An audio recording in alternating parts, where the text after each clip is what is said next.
దానికి అదే నిదర్శనం ఈరోజు.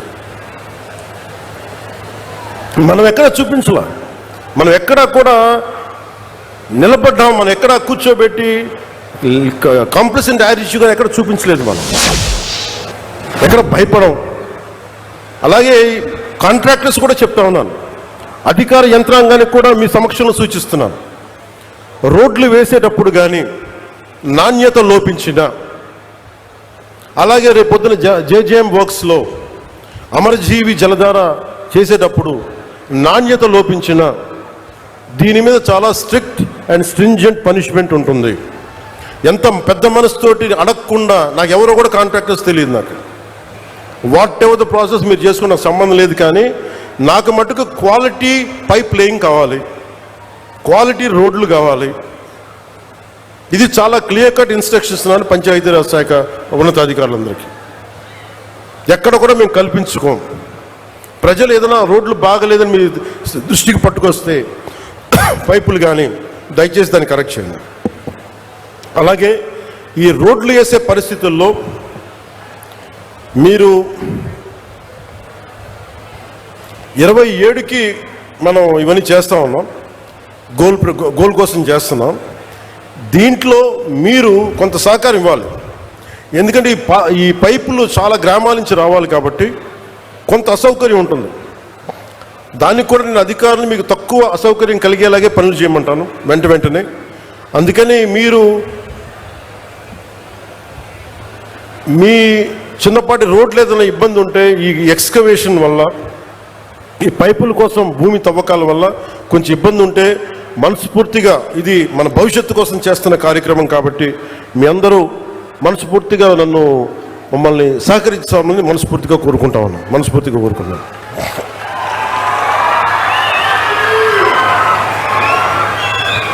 అలాగే మన రాజోలు వెళ్తే శివాలయానికి నేను చేయమన్నారు. సో మన కోనసీమ కాబట్టి చెప్తే, మన పక్కనున్న కోనసీమకి చెప్తామని మళ్ళీ ఇదే సమక్షంలో ఖచ్చితంగా వారికి, కోనసీమ రైతాంగానికి కూడా మేము అండగా నిన్న మీటింగ్లో పెట్టాం. అలాగే మీకు సంబంధించి ఆ శివాలయానికి కూడా నిధులు ఏర్పాటు చేస్తున్నాం. మన మనసు ఎంత మంచిది అంటే, తెలుగు వాళ్ళ ఐక్యత, తెలుగు వాళ్ళ మనసు. నేను మొన్న కొండగట్టు ఆంజనేయ స్వామి నాకు అపారమైన నమ్మకం. తెలంగాణలో ఉన్న కరీంనగర్ కొండగట్టు ఆంజనేయ స్వామి మీద ఆయన పునర్జన్మనిచ్చిన వ్యక్తి.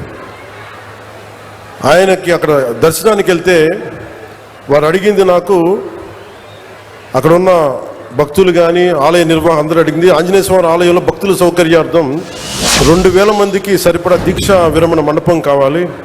అక్కడ దీక్ష విరమించి వాళ్ళు టీటీడీకి వెళ్తారు, తిరుపతి దర్శనానికి వెళ్తారు, మీరు కొంత సహకారం ఇవ్వండి అంటే చాలా వెంటనే తీసుకున్నాను. దానికి వచ్చిన తర్వాత, దాన్ని పర్స్యూ చేసిన తర్వాత, ఈ రోజున గత 2 రోజుల క్రితం 96 గదుల సత్రం నిర్మాణానికి 35 కోట్ల 19 లక్షల వ్యయంతో టీటీడీ బోర్డు ఆమోదం తెలిపింది.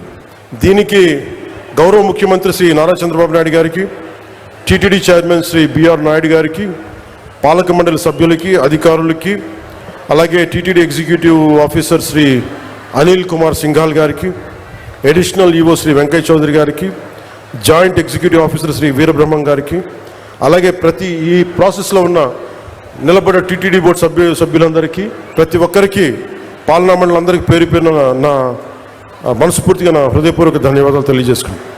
అలాగే తెలంగాణలో ఉన్న భక్తులందరికీ కూడా మీరు దీక్ష విరమణ చేసిన తర్వాత తిరుమలకు వెళ్ళి వెంకటేశ్వర ఆలయం మీ దర్శనం మరింత సౌకర్యార్థంగా ఉండాలని మనస్ఫూర్తిగా కోరుకుంటూ, ఎందుకు అంటే ఇంకొకటి, కొంతమంది సామాజిక మాధ్యమాల్లో ఆంధ్ర డబ్బు మీకెందుకురా అని చెప్పి మాట్లాడుతూ ఉన్నారు. అది చాలా తప్పది. హైందవ ధర్మం ఎక్కడున్నా, భారతదేశం ఎక్కడున్నా, అది ఆంధ్ర ఇలా ప్రాంతీయతలు పట్టుకురాకండి. హైందవ ధర్మం ఎక్కడున్నా హైందవ ధర్మాన్ని కాపాడుకుంటుంది. అందుకని దయచేసి ఈ సూడో సెక్యులరిస్ట్ యాటిట్యూడ్ తోటో, ఇలాంటి వితండవాదాలతోటి మీరు ఇంకా చెడగొట్టకండి. ప్రాంతాలతోటి, ప్రాంతీయతలతోటి, కులాలతోటి, భాషలతోటి ఇంకా దేశాన్ని నాశనం చేసి కూర్చోబెట్టారు. ఇంకా చాలు ఇలాంటి పిచ్చి మాటలను, ఇలాంటి వాదనలు ఆపి కొంచెం కన్స్ట్రక్టివ్గా ఆలోచించండి దయచేసి అందరూ. అలా మీ అందరికి కూడా ప్రత్యేకించి ధన్యవాదాలు తెలుపుకుంటూ, నాకున్న కోరిక ఒకటే, నేను పదే పదే ఈ కూటమి స్థిరత్వం కోరుకుంటున్నాను. ఈ కూటమి స్థిరత్వం, నేను చాలా బలంగా ఉంటాను. పోలీసు కూడా నిన్న అధికారి సీఎం గారు కూడా చాలా సెలవు ఇచ్చారు. మీకు ప్రజలకి కష్టం కలిగితే ఏది కూడా సహించం. అలాగే మీరు కూడా ముఖ్యంగా యువతకి, నిన్న ఎస్పీ కాన్ఫరెన్స్లో లా అండ్ ఆర్డర్ టైంలో మీ గురించి ఒకటి వచ్చింది, ముఖ్యంగా బైకులు వెళ్ళే యువతకి 60% యాక్సిడెంట్స్, 100% యాక్సిడెంట్లో 60 నుంచి 70% బైక్స్ వల్లే జరుగుతున్నాయని. మీకు తల్లిదండ్రులు బైకులు ఇచ్చింది, మీరు జాగ్రత్తగా వెళ్ళాలని. దయచేసి నేను మీ అందరికీ గెడ్డం పట్టుకొని మరీ బతులాడుతాను, దయచేసి క్షేమంగా వెళ్ళండి ఇంటికి. పోతే ప్రాణాలు తిరిగిరాం. మీరు బాగుండాలని కదా మేము చేసేది, అందుకని. అలాగే మా ఆడపడుచులకి, మా అక్క చెల్లెలకి, యువతులకి మీ గురించి ప్రత్యేకంగా మీకు ఎప్పుడు అండగా ఉంటాం. మీ కాళ్ళ మీద నిలబడగలిగేలా ఎంఎస్ఎంఈ పాక్స్ ఇవన్నీ వస్తూ ఉన్నాయి. నాకు కొంచెం మరింత సమయం ఇచ్చి ఎప్పుడు మాకు తోడ్పాటునివ్వాల్సిందిగా మనస్ఫూర్తిగా కోరుకుంటూ, నిరంతరం మీ సేవలో పవన్ కళ్యాణ్. జై హింద్.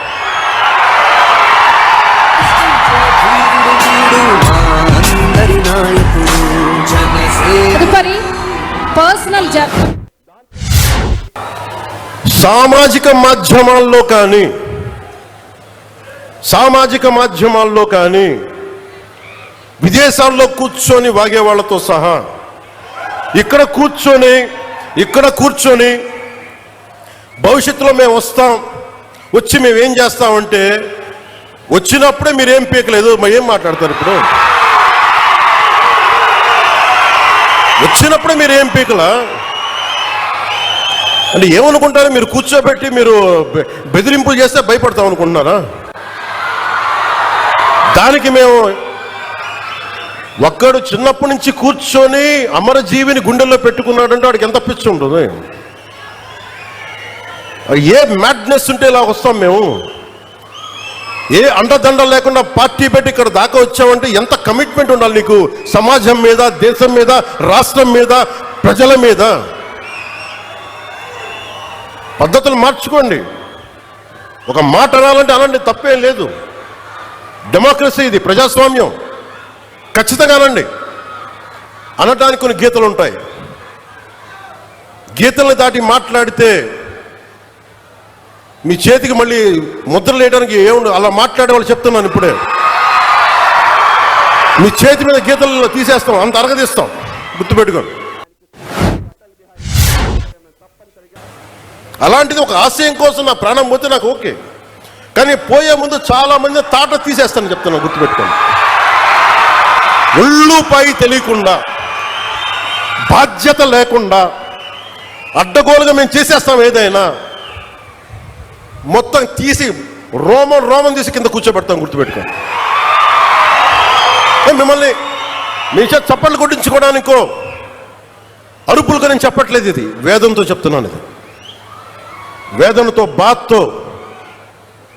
ఒక్కళ్ళు మాట్లాడలా, మనకి రాష్ట్ర విభజనప్పుడు ఒక్క ఎంపీ కూడా మాట్లాడలా.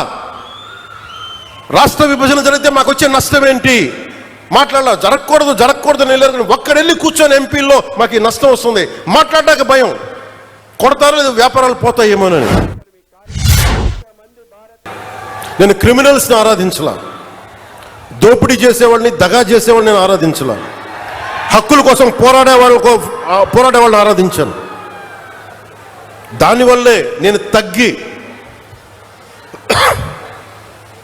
10 సంవత్సరాలు పార్టీ పెట్టి నేను తగ్గి,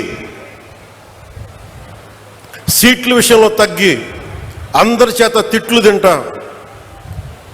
ఒకడు అమ్మేశానని ఒకడు, ఇంకా దిగజారిపోయాను ఇంకొకడు, ఎవరు మాట్లాడినా నేను తగ్గింది. మీకు నేను ఈ నీటి సాక్షిగా చెప్తున్నాను, నేను తాగే నీళ్ళ సాక్షిగా చెప్తున్నాను, అమరజీవి జలధార సాక్షిగా చెప్తున్నాను. రాష్ట్రానికి మంచి జరగాలి, మీకు మంచి జరగాలని.